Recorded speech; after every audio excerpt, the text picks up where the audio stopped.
नमस्कार। आज हम बात कर रहे हैं रॉबर्ट कियोसाकी की बहुत ही मशहूर किताब रिच डैड पुअर डैड के कुछ अहम हिस्सों पर। इसमें ना पैसे को लेकर दो बिल्कुल अलग सोच, बिल्कुल अलग नजरिए दिखाए गए हैं। लेखक ने अपने दो पिताओं के जरिए ये समझाया है। हाँ, एक पुअर डैड और एक रिच डैड। और ये सिर्फ पैसे की बात नहीं है, ये जिंदगी जीने के तरीके की भी बात है।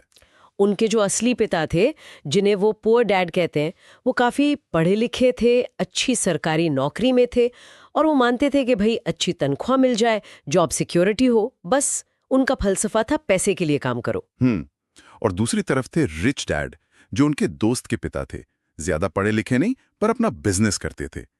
और उनकी सोच बिल्कुल उल्टी, कि पैसा आपके लिए काम करे। एग्जैक्टली। तो चलिए आज इसी में थोड़ा गहरा उतरते हैं। देखते हैं कि ये जो विचार हैं, ये हमें फाइनेंशियल समझ और आज़ादी के बारे में क्या सिखा सकते हैं। बिल्कुल। और देखिए, सबसे पहली और शायद सबसे ज़रूरी बात जो ये किताब सामने रखती है, वो है संपत्ति और देनदारी के बीच का फ़र्क।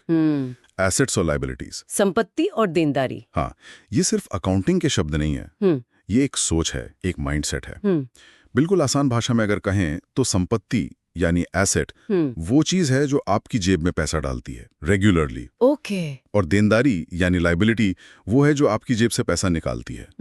ये सुनने में तो काफी सीधा लगता है, पर असल जिंदगी में, जैसे मान लीजिए मेरा अपना घर है जिसमें मैं रहती हूँ, वो क्या हुआ, संपत्ति या देनदारी? हाँ, ये बहुत ही कॉमन सवाल है और बहुत अच्छा सवाल है। देखिए, रिच डैड के नजरिए से अगर देखें, अगर आपने घर सिर्फ रहने के लिए लिया है और आप हर महीने उसकी ईएमआई भर रहे हैं, उसका मेंटेनेंस दे रहे हैं, प्रॉपर्टी टैक्स दे रहे हैं, हाँ वो तो होता ही है, तो वो पैसा आपकी जेब से निकाल रहा है ना? तो उस हिसाब से वो एक देनदारी हुई, लायबिलिटी। ओ। हाँ, लेकिन अगर मान लीजिए आप उसी घर को किराए पर दे देते हैं और जो किराया आ रहा है वो आपकी ईएमआई और सारे खर्चों से ज्यादा है, अच्छा। तब वो आपकी जेब में पैसा डाल रहा है, तब वो संपत्ति यानी एसेट बन सकता है। समझ गई। तो ये सोच का ही फर्क है कि आप उसे कैसे देखते हैं और इस्तेमाल करते हैं। बिल्कुल, यही वो कोर आइडिया है। और अमीर लोग, जैसा किताब बताती है, इसी समझ का इस्तेमाल करते हैं। वो लगातार ऐसी संपत्ति बनाने पर फोकस करते हैं जिनसे उनको रेगुलर इनकम आती रहे। जैसे रियल एस्टेट, जिससे किराया मिले जी। स्टॉक्स, जिनसे डिविडेंड आए, या फिर कोई बिजनेस जो प्रॉफिट कमाए। ऐसी चीजें जो पैसा बना कर दें। और एक और बात थी उसमें, कॉर्पोरेशंस और टैक्स कानूनों का फायदा उठाने वाली, वो क्या है? हाँ, वो भी एक महत्वपूर्ण बिंदु है। स्रोत ये बताते हैं कि रिच लोग अक्सर कॉर्पोरेशंस, मतलब एक कंपनी बनाकर काम करते हैं।